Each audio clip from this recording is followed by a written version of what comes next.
Hello students, Mr. Young back here on our very next page with our vocabulary for Chapter 17, the Civil War. Let's take a look and then we'll move on to the assignment. And that'll be it for today. So we start with border state. A state on the border between the North and the South. It should be Delaware, Maryland, Kentucky, and Missouri. You'll note that some of these are slave states. Not all slave states joined the Confederacy. Fun little fact people forget.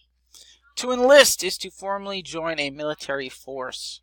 A tributary is a stream or small river that feeds into a larger river, like so. An ironclad is a warship equipped with iron plating for protection. We'll learn about the Monitor versus the Merrimack, the two ironclads that fought each other in the Civil War and changed naval history forever. A casualty is a soldier who is killed, wounded, captured, or missing after battle.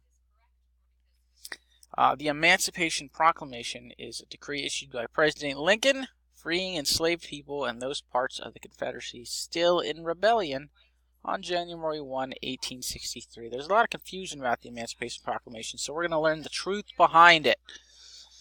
Habeas corpus is a legal writ or order that guarantees a prisoner a right to be heard in court. Habeas corpus is suspended or stopped temporarily during the Civil War. The draft is a system of selecting people for required military service. It's like basically a lottery where you have to be forced into the military. We don't do that anymore in the United States. A bounty is a reward or payment, usually for like a fugitive or something, like Mr. Yund, don't turn me in.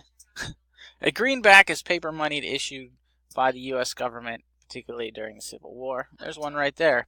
To entrench means to place within a trench or a ditch or place in a strong defensive position. So like a well-entrenched enemy is one that's dug in and fortified and ready to defend. A flank is the side or edge of a military formation. So like here, see they're swooping around to the flank. They are flanking the enemy. This is the enemy's flank. Let's see, resistance, refusal to give in. I have a horse here resisting being pulled, but I think the resistance we'll be talking about is likely a political resistance. And total war is a strategy of bringing war to the entire society, not just the people. So you're fighting more than the soldiers, you're fighting the populace. We'll talk about that in the Civil War when we get towards the end. Like as in here, burning cities. Let's check out the assignment, shall we?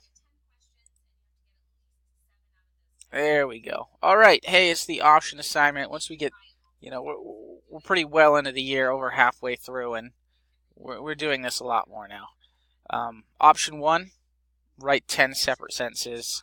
Being sure to bold the vocab word for me. You pick any 10 words you want. Whatever you want to do. You'll note that I've turned the voice recording option on. I like to hear from you guys. I usually throw a bonus point your way if you're, willing to actually let me hear your voice. So that's up to you. That's just an option available. Option 2, write a story or poem using 5 vocab words, being sure to bold the vocab words, and feel free to get creative. If I like your story, or there's creativity, or you write a poem I like, or whatever, or if I can see you put in some extra effort, I'll throw maybe a couple bonus points your way. So this is pretty much the only way to make bonus points in my class, so this is where you make up points if you need them. That's it. That's it for today. We'll be getting into Lesson 1. Let's see, today is theoretically a Friday if you're working on tasks, so we'll pick up with 1 on Monday. Alright, I'm excited to teach this subject. I'll see you on Monday.